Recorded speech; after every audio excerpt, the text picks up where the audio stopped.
এভাবে পাতুরি বা ভাপা করলে পাঙ্গাস মাছও যারা পছন্দ করে না তাদের কাছেও ভালো লাগবে। রেসিপির শুরুতে কিছু শুকনা মরিচকে আমি কুসুম গরম পানিতে ভিজিয়ে রেখেছিলাম।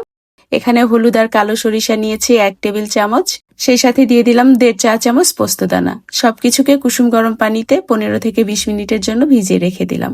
পাতুরির জন্য এখানে কচি লাউ পাতা নিয়েছি।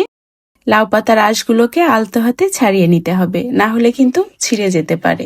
মোটা শিরাগুলোকে এভাবে আঙ্গুল দিয়ে চাপ দিয়ে দিয়ে বসিয়ে নিব।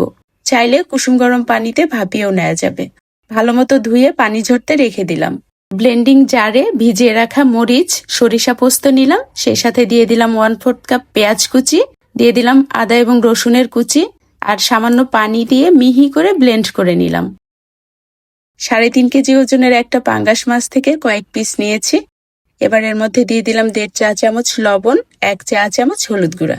খুব ভালো করে মাখিয়ে একটা পাশে রেখে দিব 10 মিনিটের জন্য। আমি মাছ ধোয়ার পরে আধা ঘন্টার জন্য লবণ মাখিয়ে রেখেছিলাম। একটা বড় বাটিতে ব্লেন্ড করা মশলার সঙ্গে দিয়ে দিলাম 1 চা চামচ ভাজা জিরার গুঁড়া আর 1 চা চামচ কাশ্মীরি মরিচের গুঁড়া। সেই সাথে 2 থেকে 3 টেবিল চামচ সরিষার তেল আর ব্লেন্ডার ধুয়ে কিছুটা পানি দিলাম। মাছগুলো মশলার সাথে খুব ভালো করে মাখিয়ে নিতে হবে। লবণ একটু কম মনে হচ্ছিল, তাই লবণ দিয়ে মাখিয়ে একটা পাশে রেখে দিলাম। যেগুলোকে আমি ভাপিয়ে নিব একটা পাত্রের মধ্যে নিয়ে নিলাম, সেই সাথে বেশ কিছুটা মশলা দিয়ে পানি দিয়ে দিলাম। যেহেতু পানিটা জাল করে শুকানোর কোনো সুযোগ নেই, তাই অল্প করেই পানি এখানে দিতে হবে।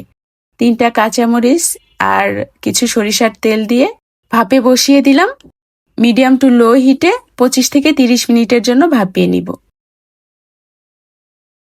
পাতুরির জন্য 2টো পাতা একটার উপরে আরেকটা বসিয়ে দিয়ে প্রথমে কিছুটা মশলা দিয়ে দিলাম। এরপরে মাছের সঙ্গে আরো কিছু মশলা দিলাম, সেই সাথে দিয়ে দিলাম সরিষার তেল আর একটা মরিচ। এবার পাতা খুব ভালো করে মুড়িয়ে নিতে হবে, যাতে কোনো দিক দিয়ে মশলাগুলো বের না হয়ে আসে। সরিষার তেল গরম করে পাতুরিগুলোকে দিয়ে চুলার আঁচ মিডিয়াম টু লোয়ে রেখে উল্টে পাল্টে 20 থেকে 25 মিনিটের জন্য ভেজে নিব। চুলার আঁচটা কিন্তু বাড়ানো যাবে না। বেশ কয়েকবার উল্টে পাল্টে আমি পাতুরিগুলোকে ভেজে নিয়েছি। পাতুরিগুলো এখন হয়ে গেছে, এবার উঠিয়ে নিচ্ছি। পাতুরিটা আমি খুলে দেখাচ্ছি। এই পাতুরিটা উল্টা হয়ে গেছে কারণ মরিচটা উল্টা পাশে রয়েছে। দেখতে পাচ্ছেন কতটা লোভনীয় হয়েছে।